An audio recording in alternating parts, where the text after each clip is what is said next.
Good morning to all of you. Quadratic equation को solve करने का एक दूसरा मेथड है जिसे आज हम लोग सीखेंगे और उसका नाम है क्वाड्रेटिक फार्मूला। इससे पहले वाले वीडियो में हम लोगों ने कंप्लीटिंग द स्क्वायर मेथड को सीखा था।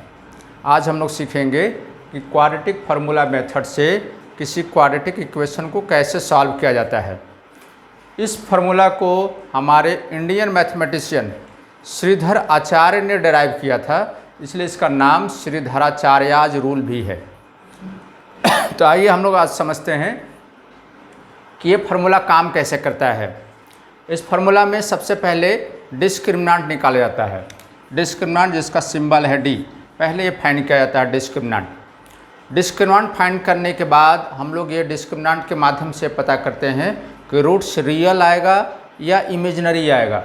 यदि रूट्स रियल आता है तो हम लोग उसे फाइंड करते हैं और इमेजिनरी रूट्स को हम फाइंड नहीं कर सकते हैं। हम लोग ये भी आज सीखेंगे कि इमेजिनरी रूट्स होता क्या है और रियल रूट्स होता क्या है और रूट्स किस तरह से फाइंड किया जाता है।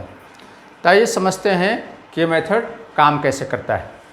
सबसे पहले हम लोग डिस्कस करते हैं क्वाड्रेटिक इक्वेशन का जनरल फॉर्म के बारे में। जनरल फॉर्म होता है ax² plus bx plus c is equal to 0। हम लोगों ने पहले भी इसको डिस्कस कर चुका है। अब देखिए एक्स स्क्वायर का जो कॉफिशिएंट है वो कहलाता है ये, x का जो कॉफिशिएंट है वो b है और जो कांस्टेंट टर्म होता है वो c है। तब सबसे पहले इक्वेशन से a, b और c फाइंड कर लेंगे। इसके बाद आपको फाइंड करना है d फॉर डिस्क्रिमिनेंट। इसका फार्मूला होता है b² माइनस 4ac। इसमें जो a b c आया है ये इक्वेशन से हम लोग लेते हैं। x² से जो मल्टीप्लाई है वो a, x के साथ जो मल्टीप्लाई है वो b और जो कांस्टेंट टर्म है वो c। ये डिस्क्रिमिनेंट है। अब डिस्क्रिमिनेंट के बाद हम लोग ये पता करते हैं कि रूट्स होगा कैसा, तो उसका कंडीशन है। रूट्स कैसा होगा उसका कंडीशन है। सपोज कीजिए हम लोग ले लेते हैं डी किस तरह से आएगा और रूट्स कैसा आएगा। नंबर 1, यदि डी इक्वल आता है 0 का तो रूट्स क्या होगा, रियल। सेकेंड, यदि डी ग्रेटर आता है 0 से बड़ा नंबर आता है तो भी रूट्स रियल होगा। नंबर 3, यदि d स्मॉलर देन 0 होता है तो ये इमेजिनरी होगा। इमेजिनरी रूट्स होगा, काल्पनिक रूट्स होगा जो एग्जिस्ट नहीं करता है। अब जो चीज़ एग्जिस्ट नहीं करता है उसे हम फाइंड कैसे करेंगे, उसे फाइंड नहीं किया जा सकता। तो देखिए दोनों कंडीशन है, d इक्वल टू 0 और d ग्रेटर देन 0। ये दोनों कंडीशन को मिला के हम लोग लिख सकते हैं d ग्रेटर देन और इक्वल टू 0। तो d ग्रेटर देन और इक्वल टू 0 का अर्थ हुआ कि d या तो 0 आएगा या पॉजिटिव आएगा। d स्मॉलर देन 0 का अर्थ हुआ d नेगेटिव में आएगा। इट मीन्स यदि d का वैल्यू नेगेटिव आता है तो आप रूट्स नहीं फाइंड कर सकते हैं, लेकिन d का वैल्यू या तो 0 आता है या पॉजिटिव आता है तो आप रूट्स फाइंड कर सकते हैं, इसलिए कि रूट्स रियल होता है। अब आइए समझते हैं कि रूट्स रियल और इमेजिनरी होता क्या है। हम लोगों ने आज तक जितने भी नंबर्स पढ़े हैं वो सारे रियल हैं, चाहे वो नंबर जो भी हो, काउंटिंग नंबर हो, होल नंबर हो, रेशनल नंबर हो, इरेशनल नंबर हो या प्राइम नंबर हो, कंपोजिट नंबर हो, इवन नंबर, ऑड नंबर, जितने तरह के नंबर हम लोगों ने पढ़ा है सारे रियल हैं। तो इमेजिनरी नंबर क्या होता है आइए उसे समझते हैं कि इमेजिनरी नंबर होता क्या है। जैसे एग्जाम्पल के लिए हम लोगों ने पढ़ा है √4 इज इक्वल टू ±2।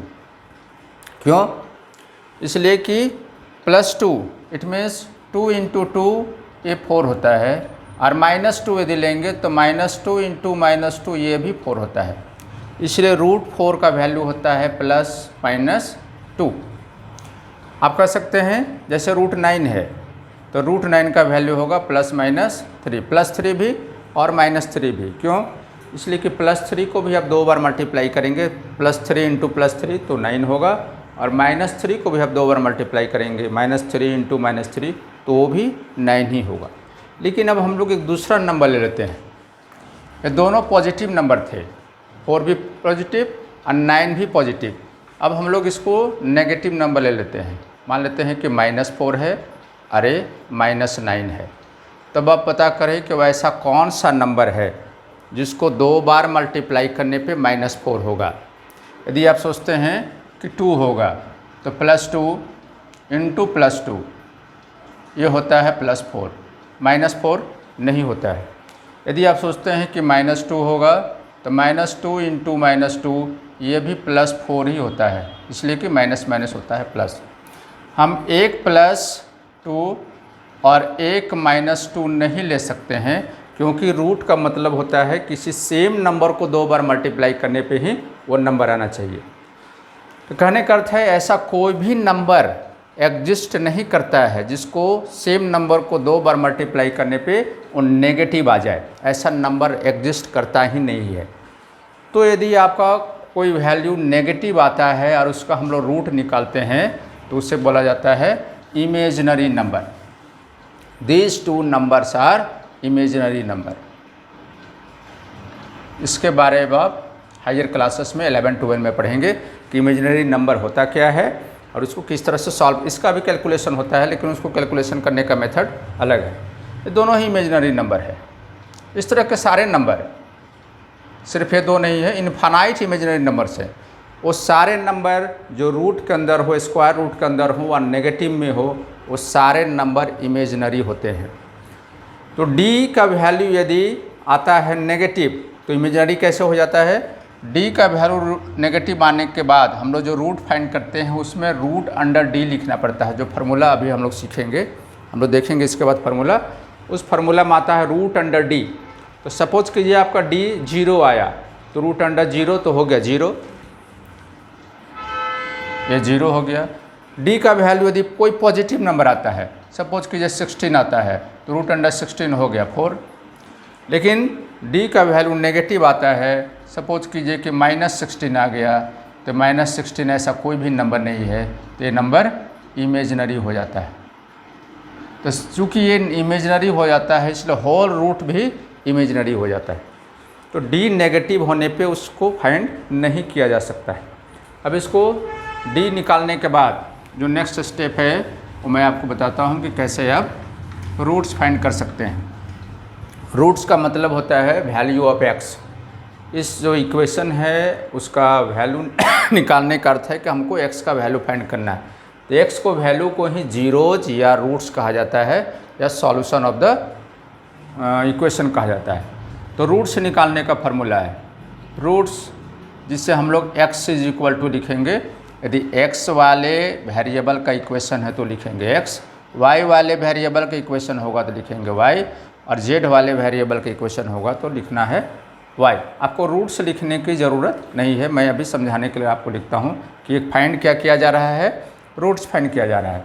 तो x = फार्मूला होता है -b ± √d divided by 2a। यहाँ जो ये b है, a इक्वेशन का b है जो x का कोफिशिएंट है, a भी इक्वेशन का a है जो x² का कोफिशिएंट होगा, d हम लोग यहाँ से डिस्क्रिमिनेंट कैलकुलेट करके लाएंगे। अब इसी के चलते हो जाता है आपका रूट्स इमेजिनरी या रियल। आप देखें यहाँ √d लिखा गया है फार्मूला में। तो यदि √d नेगेटिव आता है तो पूरा का पूरा √d इमेजिनरी हो जाएगा। और इसी इमेजिनरी नंबर से किसी भी नंबर को, रियल नंबर को भी आप ऐड कीजिएगा, सब्ट्रैक्ट कीजिएगा या डिवाइड कीजिएगा तो पूरा का पूरा होल नंबर इमेजिनरी हो जाता है। तो इसके कारण रूट्स इमेजिनरी हो सकता है यदि d का वैल्यू नेगेटिव आया तो।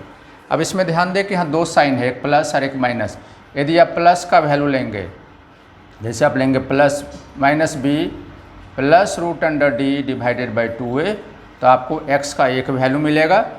और आप जब नेगेटिव लेंगे -b -√d divided by 2a, तो x का आपको दूसरा वैल्यू मिलेगा। हम लोग जानते हैं कि ये क्वाड्रेटिक इक्वेशन है तो इसका मैक्सिमम 2 सॉल्यूशंस हो सकता है, इसलिए कि इसका मैक्सिमम डिग्री कितना है 2। तो प्लस पहला वैल्यू देगा और माइनस दूसरा वैल्यू देगा। आप इसे कह सकते हैं कि ये अल्फ़ा का वैल्यू होगा, this value is for alpha और this value is for beta. तो अल्फ़ा या बीटा आप कह सकते हैं, या एक्स का दो वैल्यू कह सकते हैं। इस तरह से पहला स्टेप आपका हुआ, आपको पहले डी फाइंड करना है, दिस इज़ कॉल्ड डिस्क्रिमिनेंट। उसके बाद आपको रूट्स फाइंड करना है जो वैल्यू ऑफ एक्स बताएगा। तो ये आपको एक एग्जांपल से मैं समझाता हूँ कि आप कैसे आसानी से इस मेथड से आप सॉल्व कर सकते हैं। ऐसा कोई भी क्वाड्रेटिक इक्वेशन, मैं आपको एक जानकारी दे दूँ उसमें कि ऐसा कोई भी क्वाड्रेटिक इक्वेशन यदि दिया हुआ है तो आप उससे सभी मेथड से सॉल्व नहीं कर सकते हैं। जैसे इसके पहले हम लोगों ने सॉल्व किया है मिडिल टर्म स्प्लिट मेथड, तो सारे क्वाड्रेटिक इक्वेशन को मिडिल टर्म स्प्लिट मेथड से सॉल्व करना पॉसिबल नहीं है। लेकिन इस मेथड से, क्वाड्रेटिक फार्मूला वाले मेथड से सारे क्वाड्रेटिक इक्वेशन को सॉल्व किया जा सकता है यदि उसका रूट रियल आता हो। तो इमेजिनरी हो तो भी फाइंड किया जा सकता है कि रूट इसका इमेजिनरी है या रियल है। इसलिए मेथड सबसे इम्पॉर्टेंट होता है, साथ ही ये इजी भी है बाकी दूसरे मेथड से। तो ये कुछ एग्जांपल से हम लोग इसे और अच्छी तरह से समझते हैं। मैं एक क्वेश्चन ले लेता हूँ आपके लिए।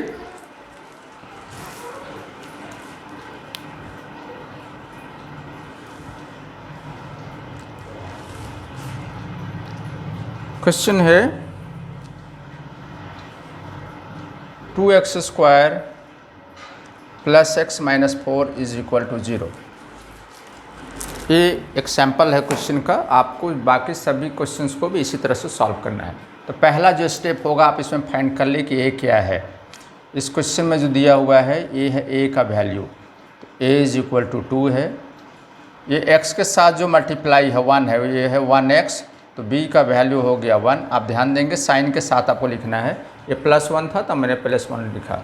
लेकिन c का वैल्यू है -4, आप साइन के साथ लिखेंगे -4। तो a b c का वैल्यू मैंने फाइंड कर लिया। अब नेक्स्ट स्टेप हम d फाइंड करें, b² - 4ac d = b है 1 तो 1 का स्क्वायर, 4 a है 2 और c है -4, तो 1 का स्क्वायर हो गया 1। आप यहाँ देखें, यहाँ भी एक नेगेटिव साइन है और एक यहाँ भी नेगेटिव साइन है, तो माइनस माइनस हो गया प्लस। 4 4 जा 16, 2 जा 32, तो आ गया 32 + 1 33। अब आप देखिए ये जो नंबर आया है डी का, ये पॉजिटिव नंबर है। अब चूँकि ये पॉजिटिव नंबर है इसलिए डी क्या होगा, हम लोग का रूट्स क्या होगा, इमेजिनरी नहीं होगा, रियल होगा। तो इसके बाद आपको ये बताना है कि सिंस d > 0, आपको ये नहीं बताना है कि d कितना आया है, 33 आया है कि 35, आपको बताना है वो d > 0 है या = 0 है या <0 है। तो d > 0, therefore roots are real. यह मैंने फाइंड कर लिया कि रूट्स रियल होगा। अब जब रूट्स रियल पता चल गया, इसके बाद का आपका स्टेप है रूट्स फाइंड करना। तो आइए रूट्स फाइंड करते हैं।